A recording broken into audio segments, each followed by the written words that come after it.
flyer and facts and advice for how to attend to that stage in our lives. And we need you to register in advance so that they know how much materials to prepare. So mark your calendars, Wednesday, February 8th, Advanced Care Planning with end-of-life doulas Susan Stout and Laura Lee Kelly. And you can find more information about how to connect to events and meetings this week and every week in our e-bulletin emailed out each Thursday, generally most Thursdays, and on the events calendar on our website. And if you have announcements that you'd like to share, please get them to the office no later than Tuesday of the week you'd like them announced. Do we have any visitors who would like to introduce yourselves?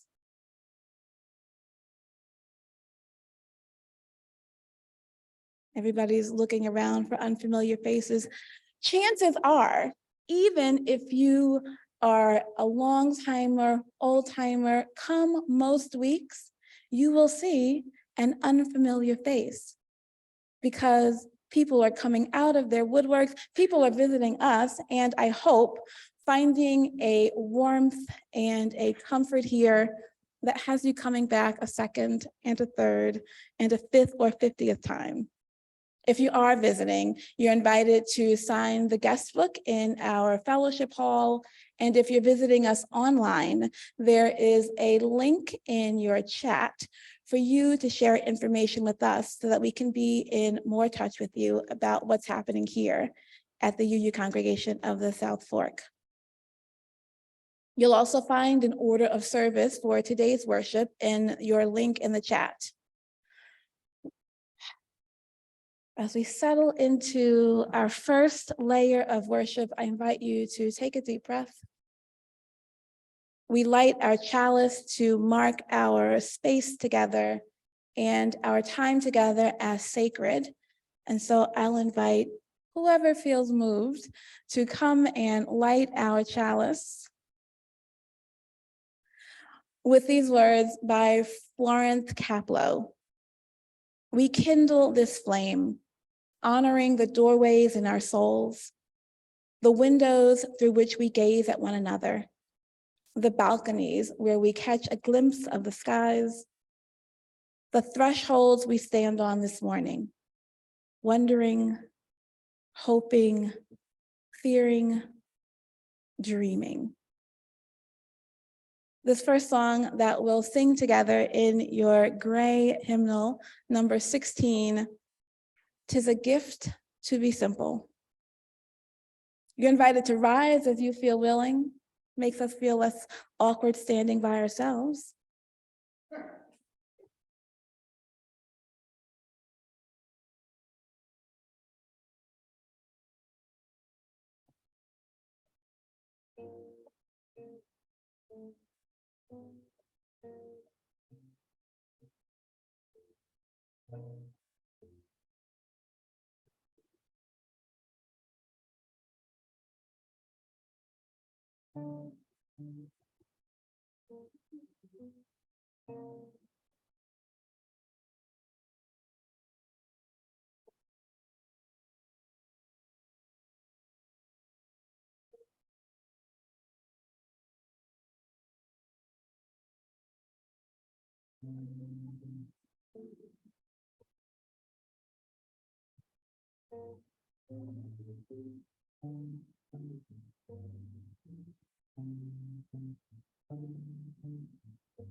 You all are spectacular.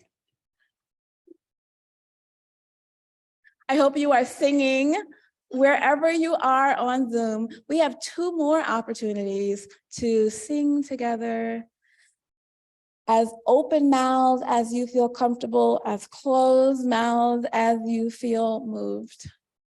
This is our time to be together in whatever way feels good for you. And our first message is actually going to invite you into whatever way feels good for you.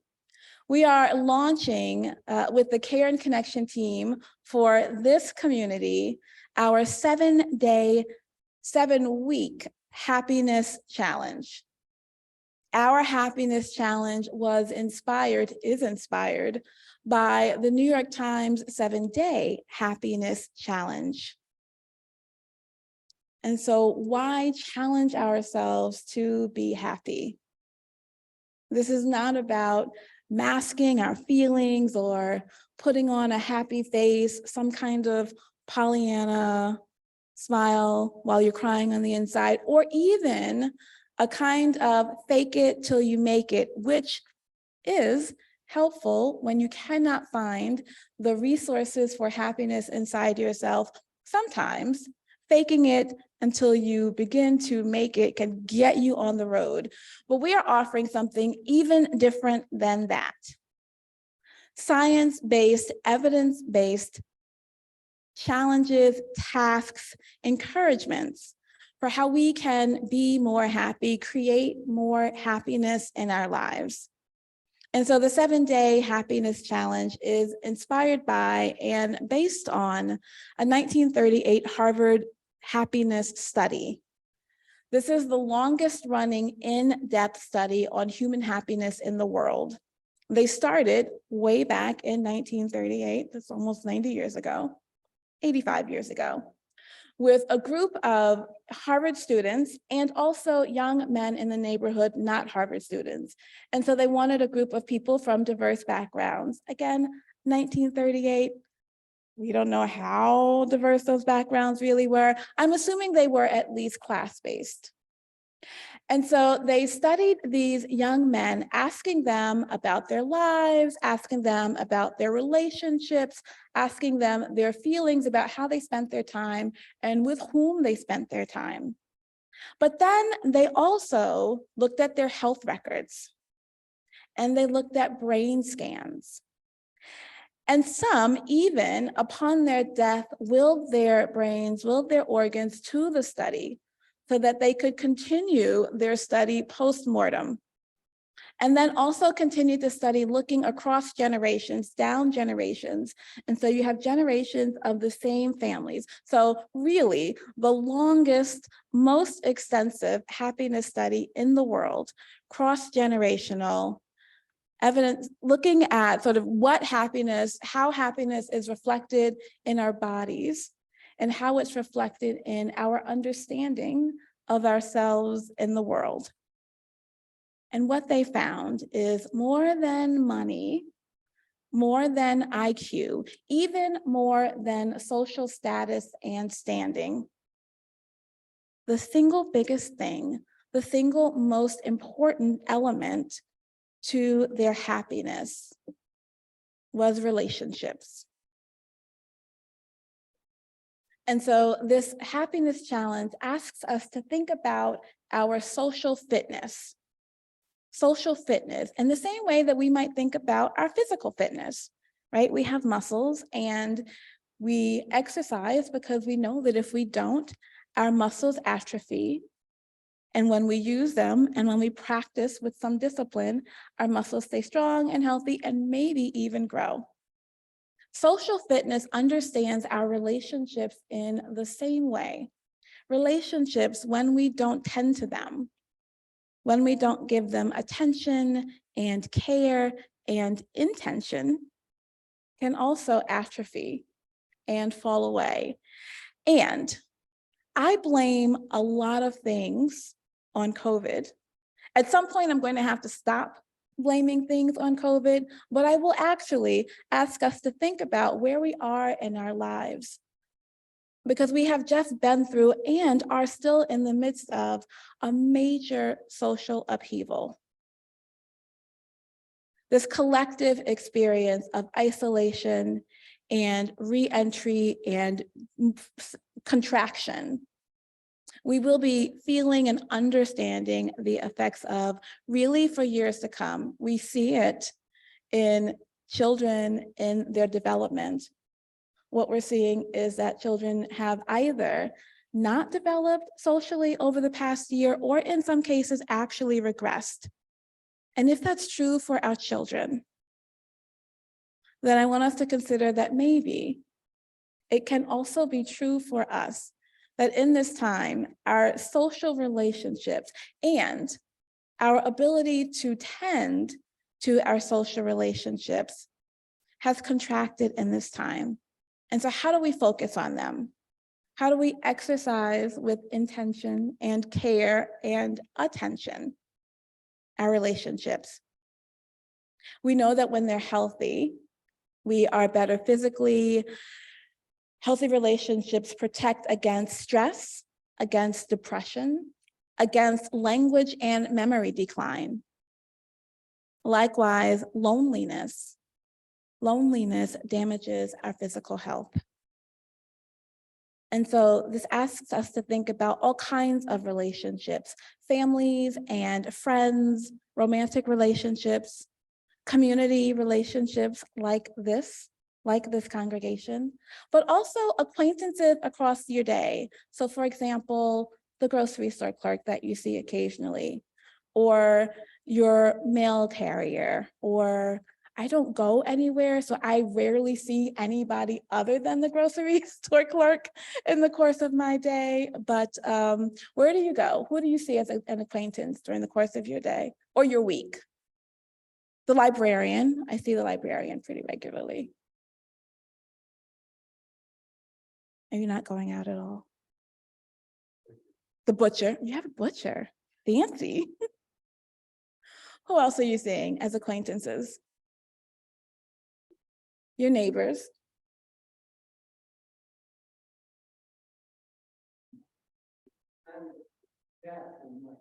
The man that puts the gas in your car.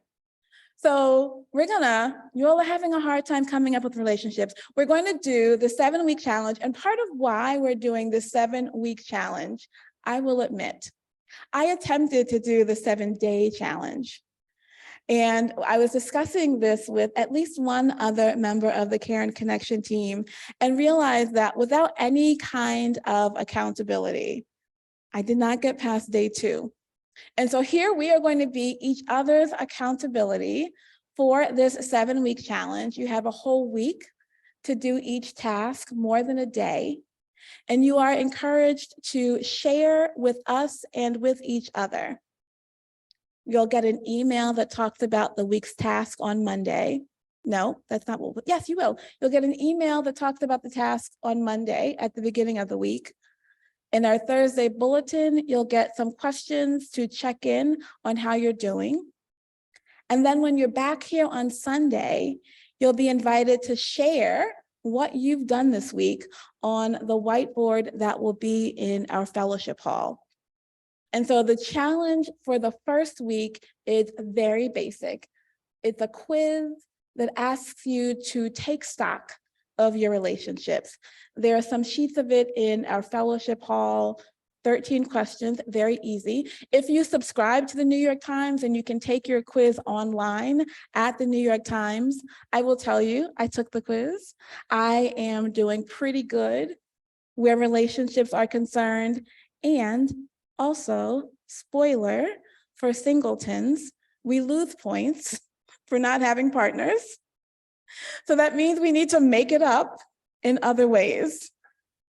So we're inviting you this week, this month, these next few weeks to take the 7-week happiness challenge, but really to focus on our relationships, to remind ourselves that we are interconnected, that we are interdependent, that we are not alone in the world, and that those things take work. We belong to each other. May your roots grow deep. May your branches spread far.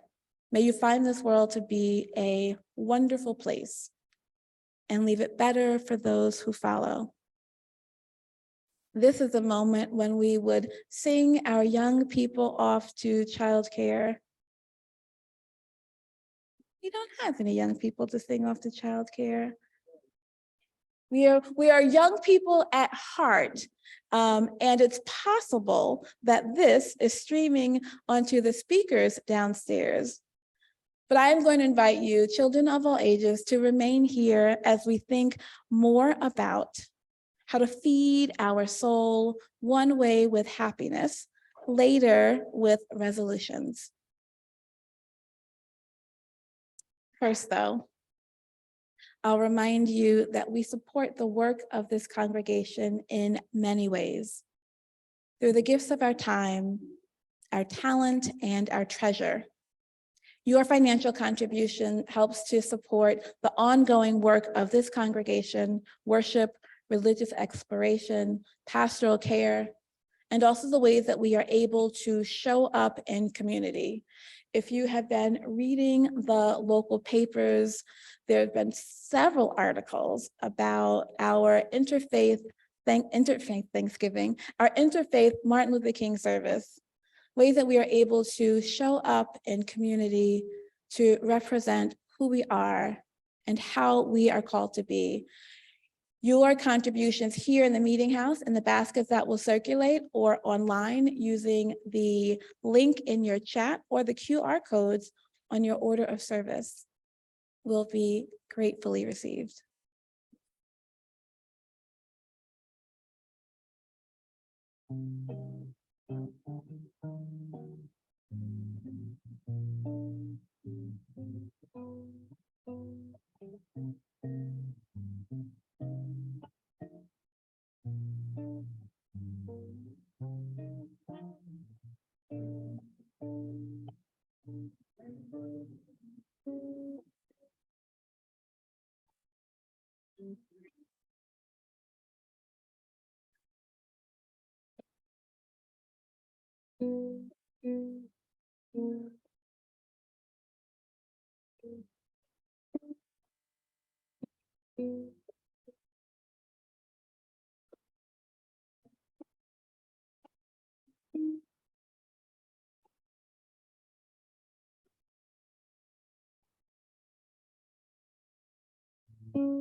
In our continued commitment to experimentation, we're trying new things. So our chairs today are in a kind of a circle-ish formation. Hopefully you can see each other, you can see the front, but we are eager for your feedback on how this feels to you. I mean, not right now, whenever. But also right now, because apparently I'm just letting go of whatever structure, I'm letting go of whatever structure we typically have. If you are joining us for the first time, things are generally a little more tightly organized, but also we'll talk about soul resolutions in a little while. As we deepen into our worship, though, this prayerful moment, we share the deep joy and sorrows of our hearts and our concerns for the world. And so again, an even deeper breath. What is moving you this week? If you are joining us online, you are invited to unmute yourself or ask to be unmuted, and here in the meeting house to come to this microphone. And then I will light the candles that represent the warmth of this loving community.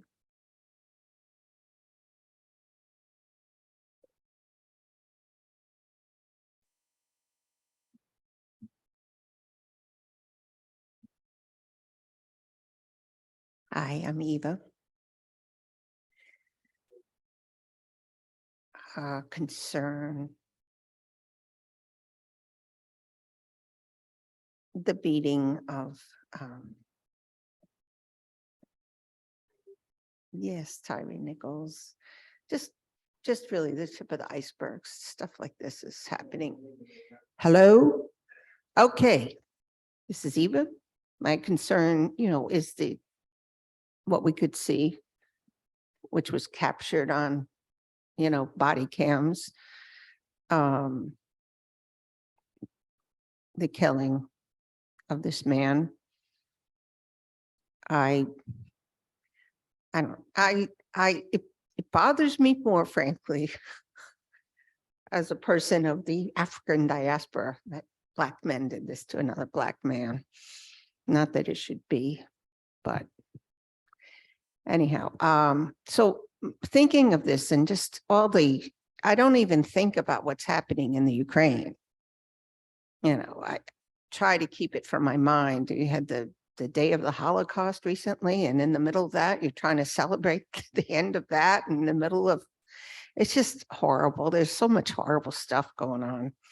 But I was thinking about this on my ride here today.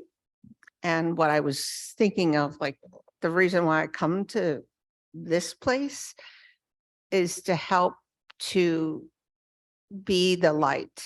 And that's what I'm going to say, is try to be the light in whatever way we can. Because we can all do evil. We can all do aggression and violence. Believe me, I have those thoughts. And I'm sure I've done some things in my life. So anyhow, that's my concern, is the violence and the injustice perpetrated intentionally on other people and peoples. So I will just try to be the light in little ways. And a joy, I will say, yesterday in my remaining little 8.5-hour job, I went to to a place in the community and met with one of my peers, because I work as a peer specialist. For the first time, I did a one-on-one, well, we categorize it as meditation, but in this case, it was a progressive muscle relaxation. So that is so cool to be able to go to someone wherever you want to meet. And we're like, oh, okay, let's relax our muscles. So that was really cool. That's a bright light. Thank you.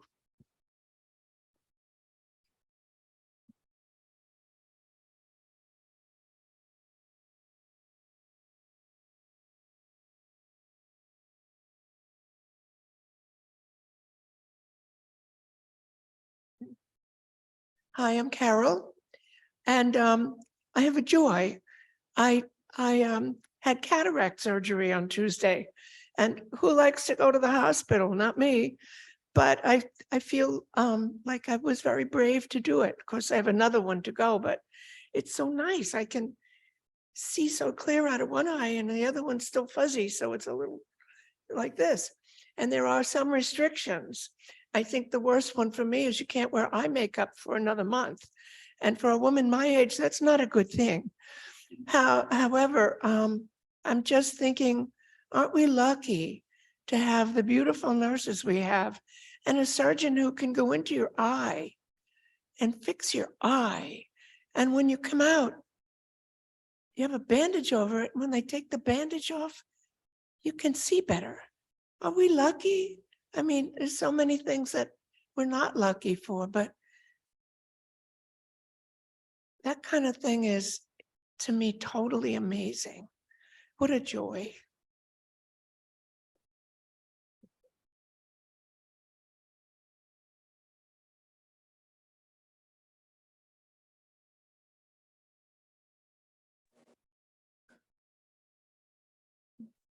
Hi, my name is Monica, and I spend the Friday and Saturday in the company of my non-grandchildren. I've never been a mother, so the grandchildren of my husband are not my grandchildren. Hence, I call them non-grandchildren.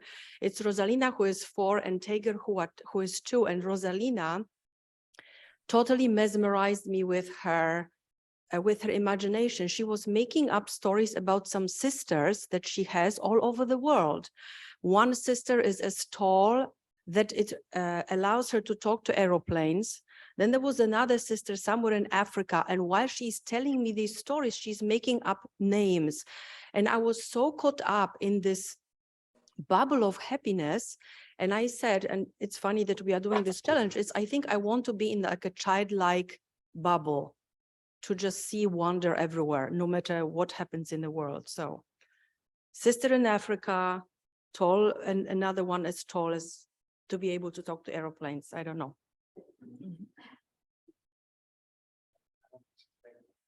Hi, can I speak off of Zoom? Please do. I want to share with everyone my joy Tuesday, and also a shameless pitch, that Tuesday evening at 7, I will be with Roger Rosenblatt through Bird's Books, BYRD''S.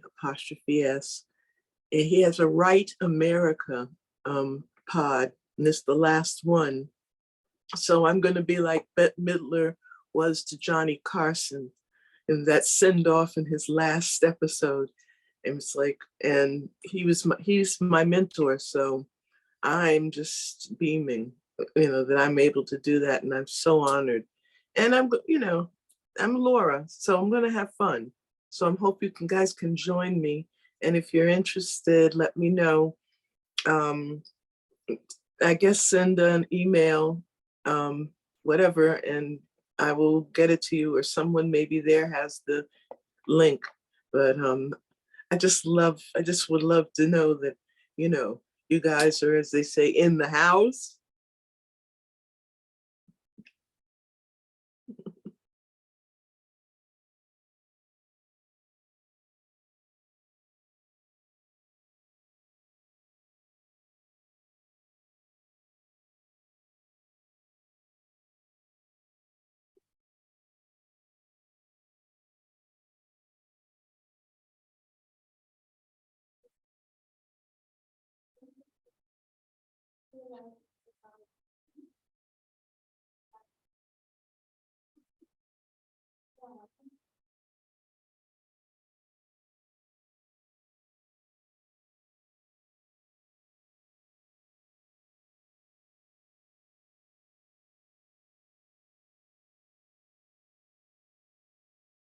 We light that final candle and relight our chalice for all of our unspoken joys, concerns, and sorrows, the things that we are holding in our heart still.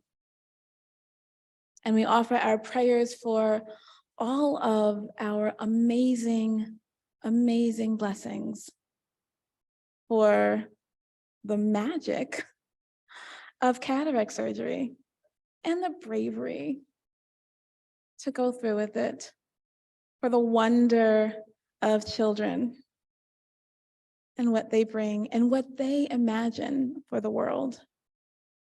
And even amidst that, for all of the sorrow and the pain that we still hold, for wars around the world and wars at home, for senseless beatings and continued racism, and all of the ways that we find to hurt each other.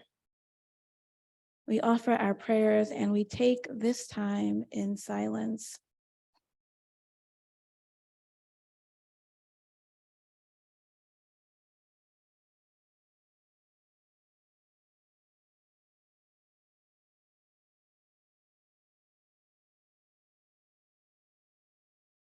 These words are from the Reverend Richard Gilbert, originally published about 20 years ago in 2000. He asks us to listen. This is a noisy world. You may have heard the story of a dispute in the student union of one university. It seems the presence of a jukebox disrupted conversation. Conversationalists petitioned for removal of the offending machine.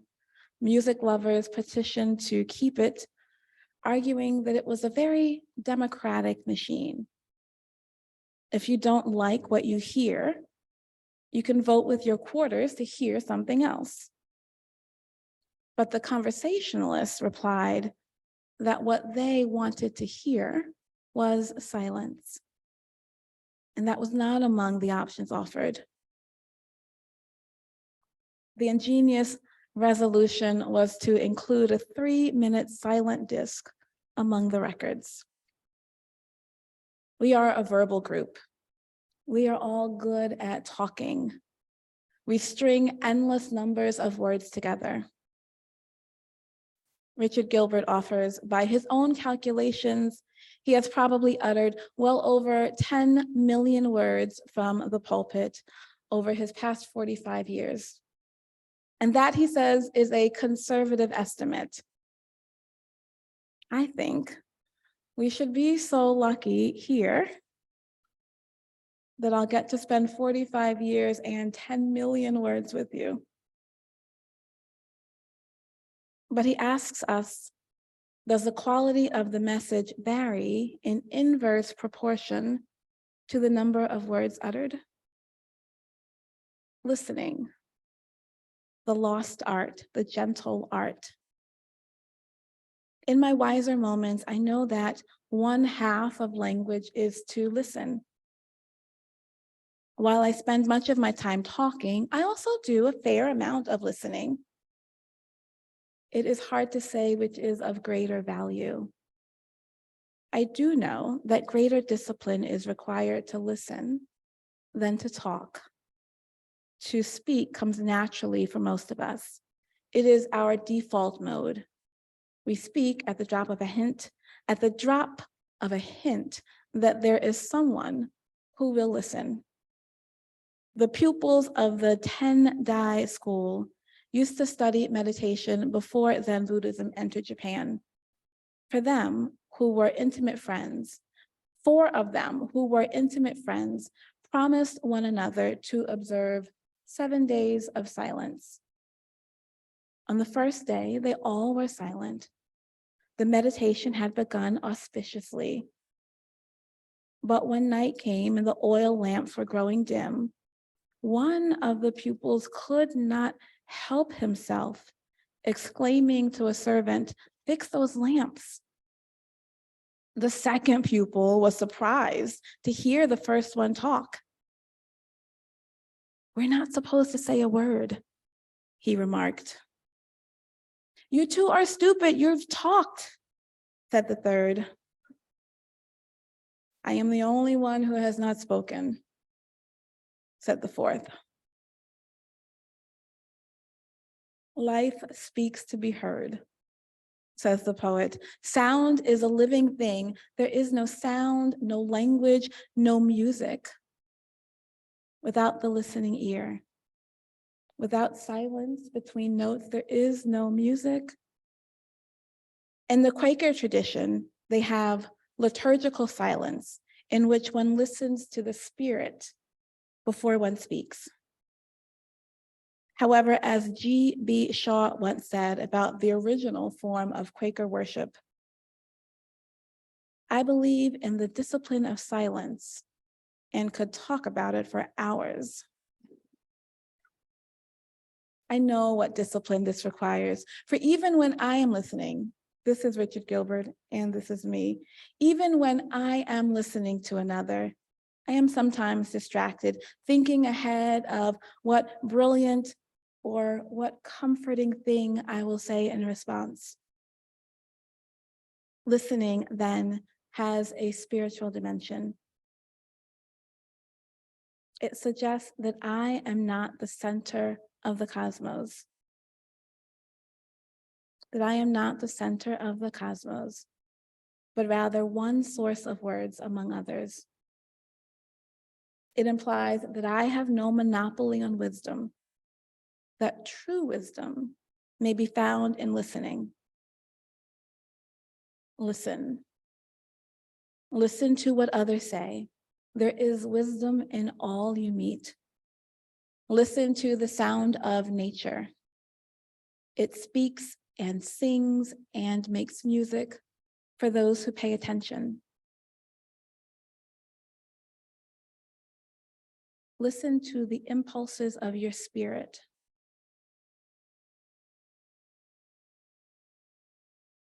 Listen to the impulses of your spirit. Take time to hear your inner yearnings. That still, small voice drowned out in the raucous shout. Listen. This is a noisy world. Perhaps this year, we will just listen.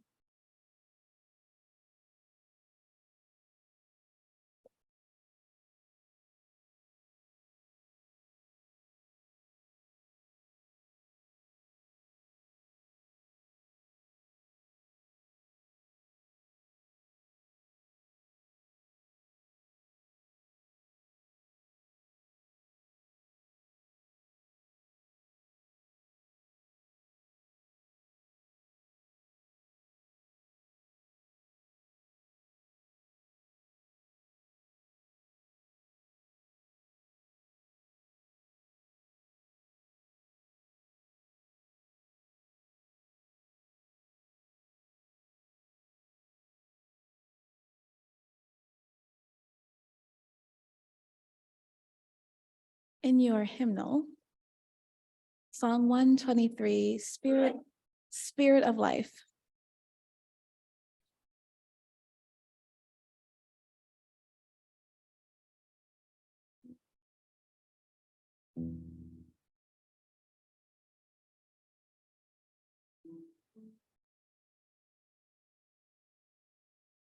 Spirit of life, come to me, come to me. Spirit of life, come unto me, singing in all the stirring of compassion, blow in the wind, rise in the sea, move in the hand, giving life, the share of justice. Roots hold me close, wings set me free. Spirit of life, come to me, come to me.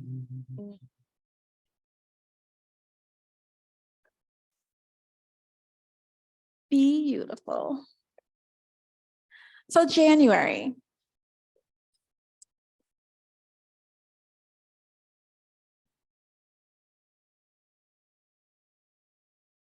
I thought for this month, we would, rather than approach the year, approach the beginning of the month with a resolution, as we round out this month of January, and we've had time to settle in a little to the year. Think about ending this month with a contemplation of a soul resolution. This is not my own idea.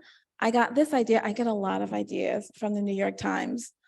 This one comes from Trish Harrison Warren, who is a priest in the Anglican Church of North America. And she offers this concept of soul resolutions. There is something hopeful about the idea of a resolution, that it is never too late to change, that we have the power to make change in our lives, that we can take stock of where we have been and where we want to go. And there is also sometimes a lot of pressure in our resolutions.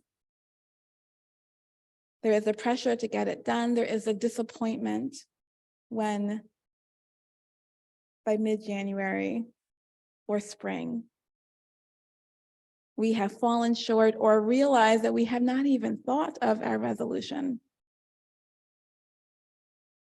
And so these are a different kind of resolution, not one that is about fixing some part of our life or correcting some course. Not one about doing better. A soul resolution is about how we can nourish our souls. And some of you, I'm sure, are thinking, what even is a soul? We don't talk a lot about souls here. And you probably think about yours more often than you realize. The idea of it is elusive. If you consult 10 different sources, you will probably find 12 different definitions of what a soul is. Every faith has its own take on what it is and how it works and what it's not. I will offer that our soul is the incorporeal part of ourselves. It's not our body. We might think of it as our mind or our spirit. You might go a little more deep and think of it, or a little more inward, as your connection to the divine, that spark of life in you. Your soul is your essence. It is what makes you, you. It is the depth of your heart. And so for our soul resolutions, we want to think about how we can nourish that part of ourselves. How we can nourish that part of ourselves that makes us us. How you can care for that deepest part of your heart. This is less about a goal. It's not about losing weight or eating more healthily or doing a thing better. This is about how you can be more you, more fully yourself. And so the first thing is to think about a time, an instance, a situation where you feel challenged, unhappy, where you feel disconnected or unsettled. And this is where I encourage you to connect with Richard Gilbert's importing us to listen. So listen for that impulse within yourself, for a time when you have felt challenged or disconnected or unsettled, or where you are experiencing that right now.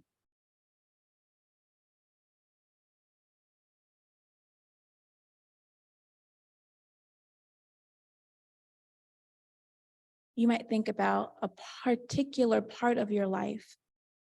Maybe you want to think about your relationships.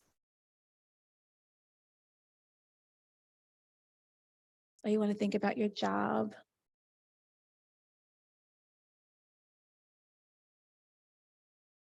Or what you're doing in the world.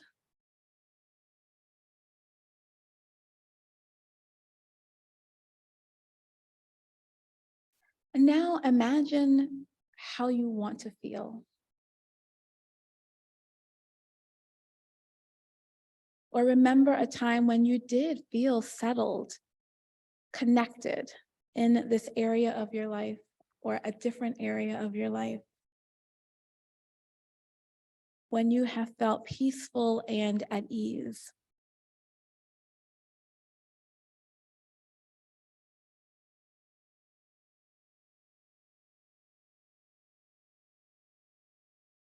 So here you listen. Ask your heart what it needs.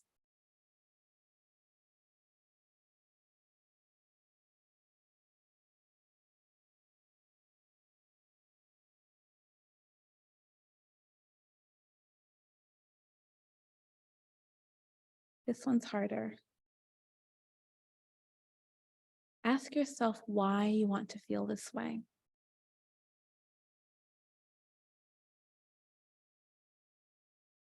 This is the real answer, even if it's not a pretty answer. Even if it's because everybody tells me I'm supposed to feel this way. There's no right or wrong answer. And there's no judgment for your why.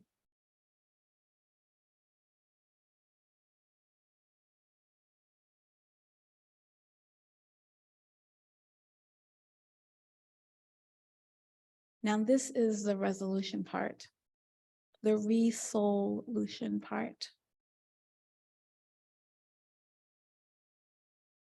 How do you go about creating that feeling? So it's about a feeling again, not about a change, not about a goal. It's how you want to feel.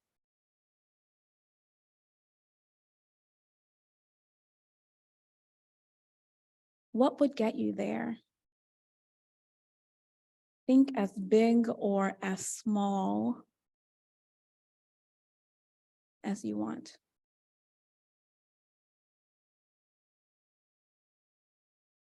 There are papers around the room of different theologians and pastors and writers and some scientists that are offering their soul resolutions. And some of them are things like, think of other people before I think of myself, or pray first thing in the morning. One of them is to pray for politicians that I don't agree with.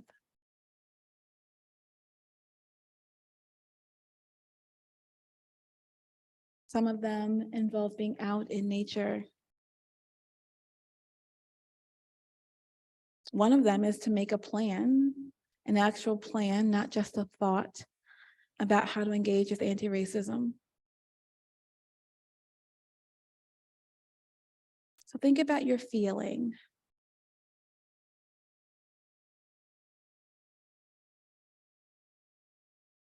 Mine, I told you I would get to the looseness of this service. Mine is to feel more free and to be more present. And so you may have noticed that I am a lot less polished. Our services are maybe a little less polished. I'm not reading from paragraphs. And I am spending a lot more time talking with you, sometimes in person, sometimes over the phone, sometimes moving away, going away from this meeting house. It's my soul, ReSOULution, the thing that will make me feel less untethered, less hectic, less unsure, is to be more present and to worry less about what other people think.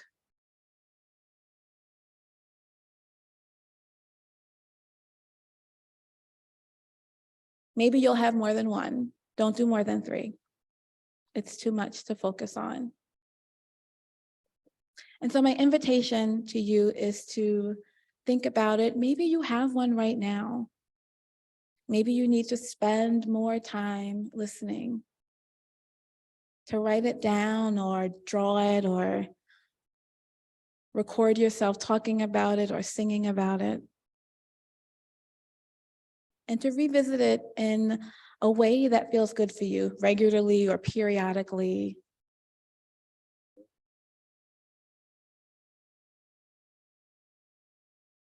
Think about who you will share it with. Maybe you want to find a partner.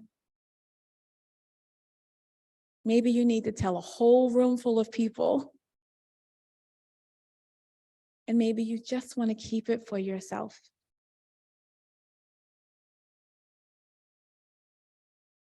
This year, maybe we will listen Clear away the noise that tells us we are not enough.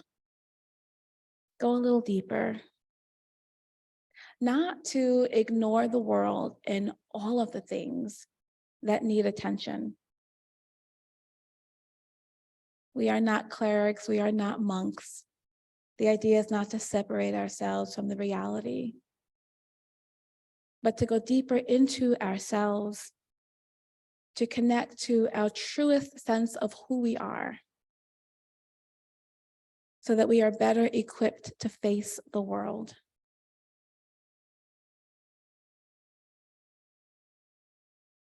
That is our invitation this year. Our soul resolutions. We get one more opportunity to sing together, standing or seated, whichever feels best for you. This is hymn 100. I've got peace like a river.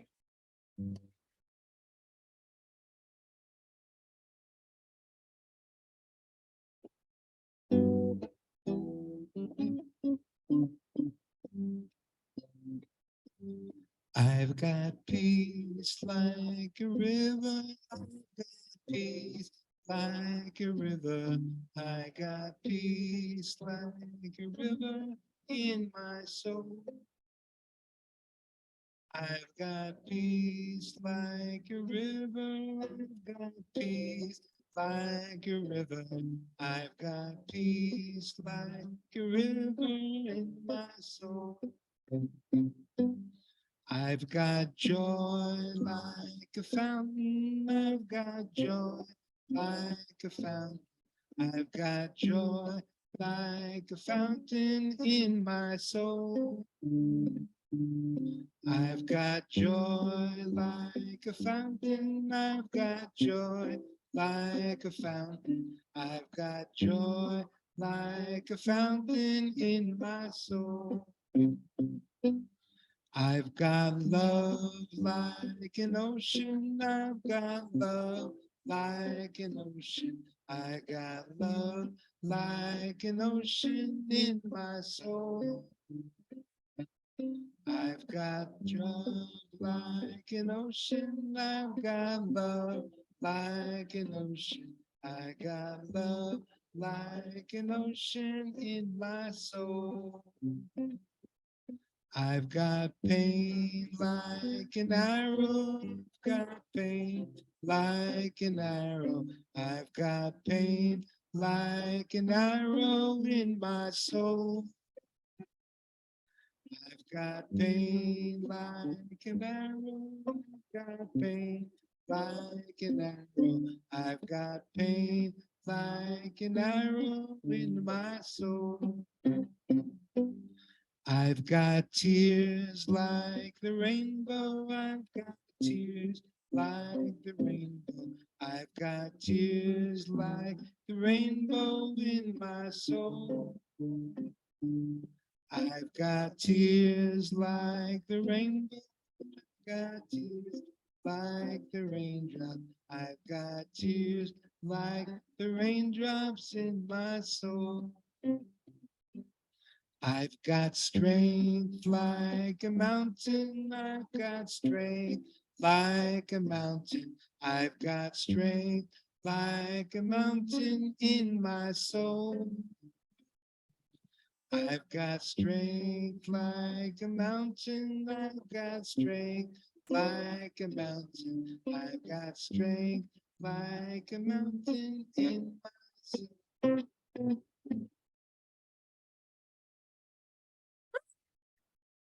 If you're joining us on Zoom, this room will remain open for a few minutes after service for informal, even more informal conversation. If you're joining us here in the meeting house, we hope you'll stay for some coffee and light refreshments and always inspiring conversation. Thank you to our hospitality greeters, last minute, Ken Etlinger and Martha Potter. And we hope you'll join us next week. Next week, our worship leader will be Michelle Dobbs of Ocean Zendo, exploring ritual. If you're visiting for the first time or the 50th, if you are in alignment with our values and our principles and our general orientation to life, we hope that you'll find a home here and make it yours. These closing words are from the Reverend Kendall Gibbons. There is finally one thing required of us. That is to take life whole, the sunlight and shadows together, to live the life that is given us with courage and humor and truth. We have such a little moment out of the vastness of time for all of our wondering and our longing and our loving. Therefore, let there be no half-heartedness. Rather, let the soul be ardent in its pain, in its yearning, in its praise. Then shall peace enfold our days, and glory shall not fade from our lives. We extinguish our flame with the words in your order of service. We extinguish this flame, but not the light of truth, the warmth.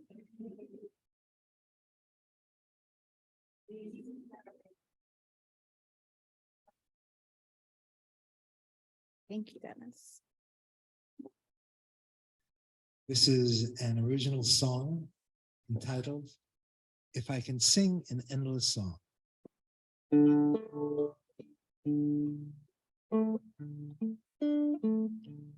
If I could sing an endless song, at least 10,000 lifetimes long, I would sing a soft, sweet song of my love for you. In the song, there'd be a prayer for everybody, everywhere, that each soul would find their home and the one they love. You'd hear the melody in the trees, in the birds, the grass, and the breeze. The beat would be your heart. The words would rearrange as your seasons change. If I could sing an endless song, I'd have the angels sing along. We would sing a soft, sweet song of our love for you.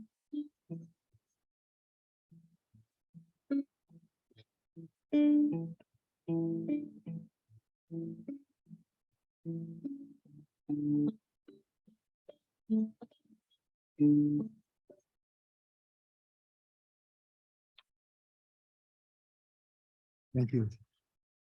Thank you so much. Thank you. Thank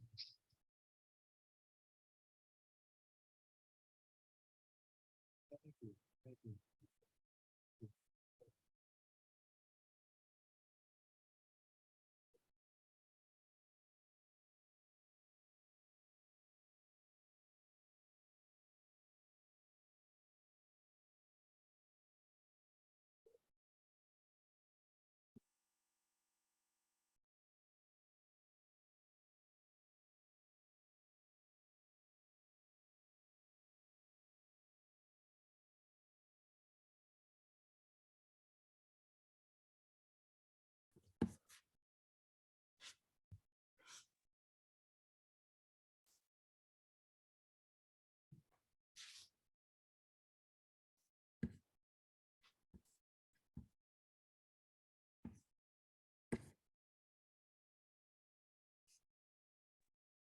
Hi, Linda.